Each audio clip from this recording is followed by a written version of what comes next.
Halo semuanya, perkenalkan aku Fariza Ahmad Setiono, NIM 135233162. Di video ini aku akan mempresentasikan hasil dari makalah STIMA-ku yang berjudul Pendekatan Program Dinamis pada Pencahayaan Voxel Berbasis Fluid Field untuk Global Illumination Rendering. Oke, jadi apa maksud dari makalah tersebut? Pertama kita tentukan dulu apa masalah yang ingin aku selesaikan di sini. Oke. Untuk visualisasinya aku gunakan video game Minecraft. Coba lihat bagian sini. Apakah ini pencahayaan yang bisa dibilang cukup realistis? Menurutku tidak. Kenapa? Karena di sini hanya ada direct lighting dan indirect lightingnya pun atau pencahayaan tidak langsungnya pun tidak akurat. Jadi apa yang seharusnya terjadi di sini? Ketika cahaya datang dari sumber cahaya seperti lampu, dia akan menyebar ke seluruh ruang yang terlihat olehnya. Dan jika dia misal masuk ke tembok hijau ini, dia akan memantul kembali ke semua yang ada di sekitarnya setelah beberapa energinya terabsorb. Pada kasus ini dia seharusnya masuk ke tembok sini lalu memantul kembali ke objek ini, dan objek di sini seharusnya memiliki warna hijau akibat pantulan dari cahaya ini. Mungkin bisa aku langsung tunjukkan hasil dari shader yang aku buat. Oke, ini dia shader yang aku buat dalam Minecraft yang digunakan untuk makalah STIMA ini. Kita bisa lihat sekarang bahwa objek ini berwarna hijau. Objek tersebut juga akibat pantulan cahaya dari tembok hijau. Kita juga bisa lihat di sisi sini ini juga berwarna merah karena pantulan dari lampu ke tembok merah. Jadi ini masalah yang aku coba selesaikan di makalah ini. Jadi bagaimana aku menyelesaikan masalah tersebut? Kita bisa lihat juga apa yang terjadi jika hanya ada direct lighting atau tidak ada indirect lighting.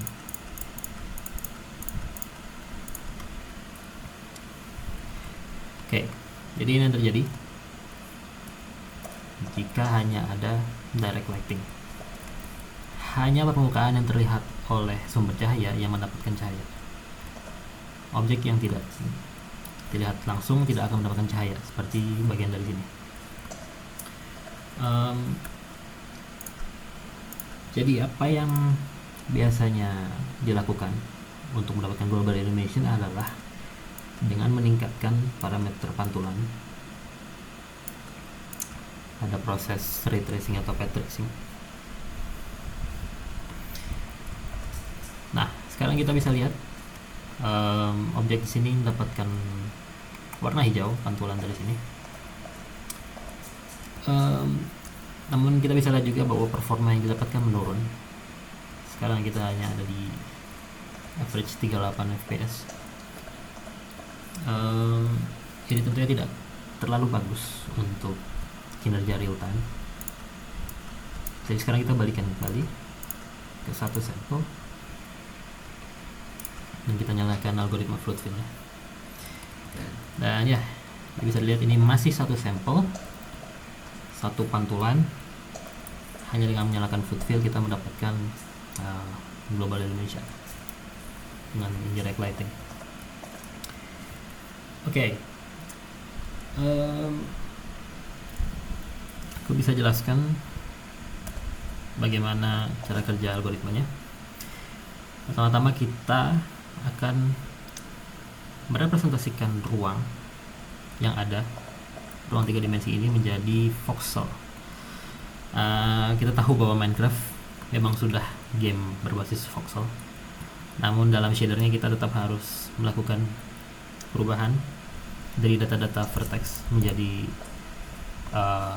grid voxel.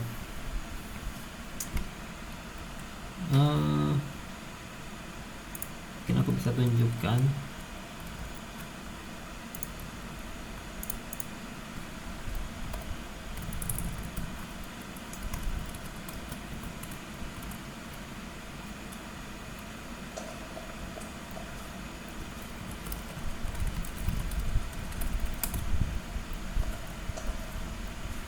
Oke, jadi apa yang Anda lihat di kiri itu adalah representasi voxel dari ruang yang ada di sekitar player. Jika kita bergerak, maka representasi voxel juga ikut bergerak karena ini relatif terhadap player. Dan apa yang Anda lihat yang semacam mengembang itu adalah data cahaya yang dipropagasi. Mungkin agak bingung untuk melihat visualisasi tersebut karena pada dasarnya kita melakukan mapping dari data 3D atau volume menjadi 2 dimensi. Agar lebih mudah kita bisa melihatnya langsung secara 3D.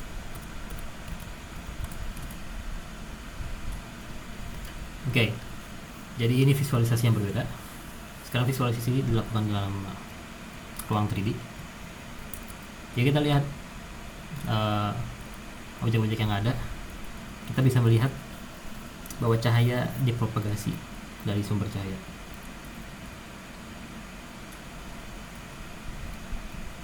Mungkin aku bisa lambatkan waktu propagasinya.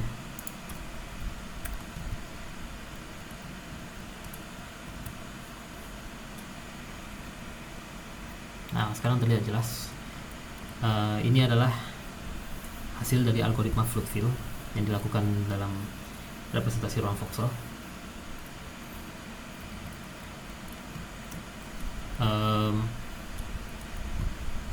Tapi bagaimana lakukan fluid fill ini bisa membantu dalam pencapaian global illumination yang optimal? Kita bisa lihat propagasi ini sebagai aproksimasi bagaimana cahaya menyebar dalam suatu ruang 3 dimensi. Jadi misal dari lampu tersebut cahaya akan menyebar lalu menyentuh tembok hijau tadi. Nah, sekarang ketika melakukan sampling untuk ray tracing, setelah ray pergi ke tembok ini, tidak usah melakukan integrasi lain atau semacam sampling ray tracing lain untuk mendapatkan nilai irradiance. Sekarang irradiance cukup dapatkan dengan menyampling data cahaya irradiance yang ada di dalam voxel grid tadi. Aku bisa kembalikan ini.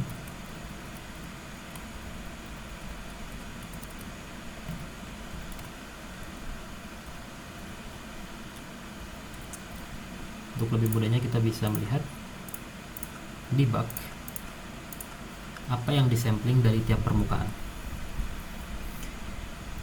Jadi di sini di permukaan ini warna yang ada di sini adalah intensitas cahaya yang dia dapatkan dari ruangan secara keseluruhan, tidak hanya dari satu arah. Itu adalah akibat dari algoritma fluid fill yang telah berjalan tadi. Ya, jadi hal yang penting adalah ini menangkap cahaya dari seluruh arah, tidak hanya dari satu arah. Itu adalah kunci penting dari algoritma yang secara nature adalah propagation, berbeda dengan ray tracing yang bisa dikategorikan sebagai gathering atau sampling. Kita bisa lihat di sini secara real time juga dan interaktif, cahaya yang didapat oleh permukaan ini berubah sesuai dengan sumber cahaya yang ada di dalam ruang.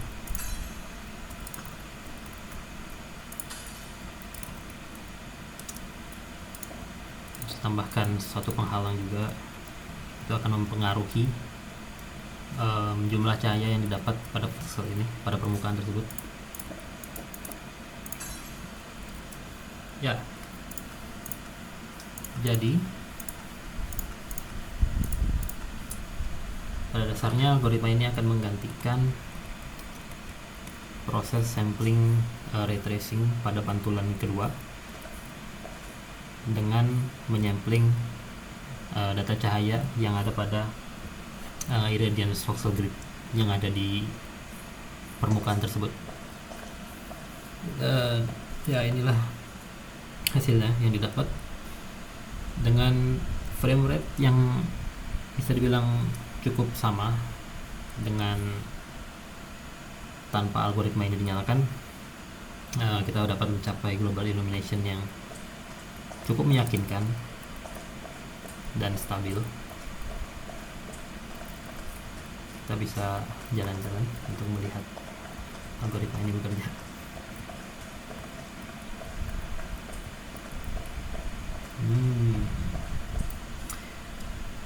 Mungkin aku juga bisa menjelaskan kenapa algoritma ini termasuk ke dalam program dinamis. Oke, tapi kita jabarkan dulu apa yang membuat suatu algoritma menjadi program dinamis. Suatu algoritma dikatakan program dinamis jika permasalahannya bisa dipecah menjadi subpermasalahan dan solusinya yang optimal kita bisa capai dengan menarik sub-solusi yang optimal dari subpermasalahan tersebut. Jadi solusi optimal apa yang ingin kita capai di sini? Kita ingin mencapai distribusi irradiance yang stabil pada ruang voxel 3D. Submasalahnya terletak pada yaitu mencari irradiance yang aproksimasi irradiance yang bagus pada setiap voxel. Oke. Dan jika dilihat juga tiap voxel pada dasarnya memerlukan voxel lain pada perhitungan irradiance ya. Itu jadi membuatnya semacam rekursif. Ini cocok untuk program dinamis. Kita bisa memanfaatkan data dari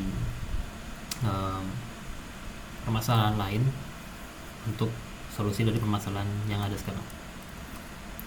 Selanjutnya juga ada yang namanya tahap dalam program dinamis. Jadi apa tahap di sini?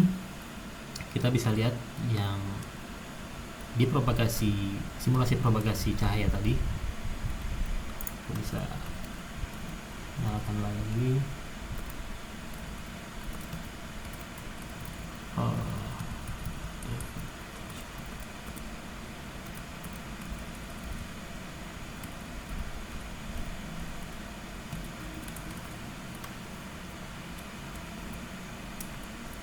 Ya, jadi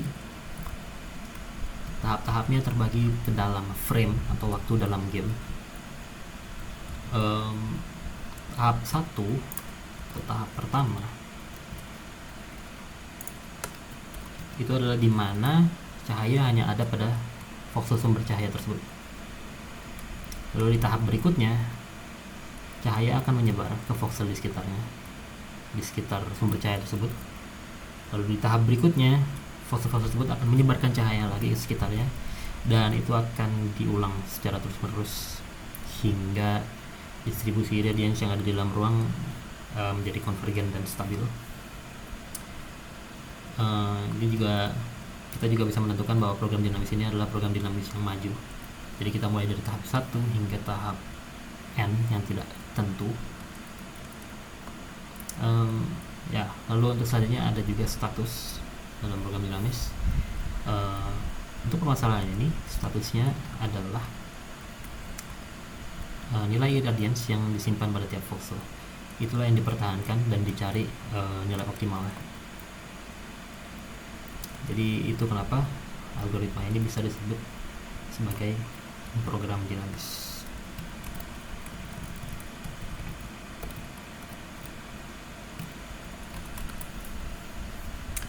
Em, ya, jadi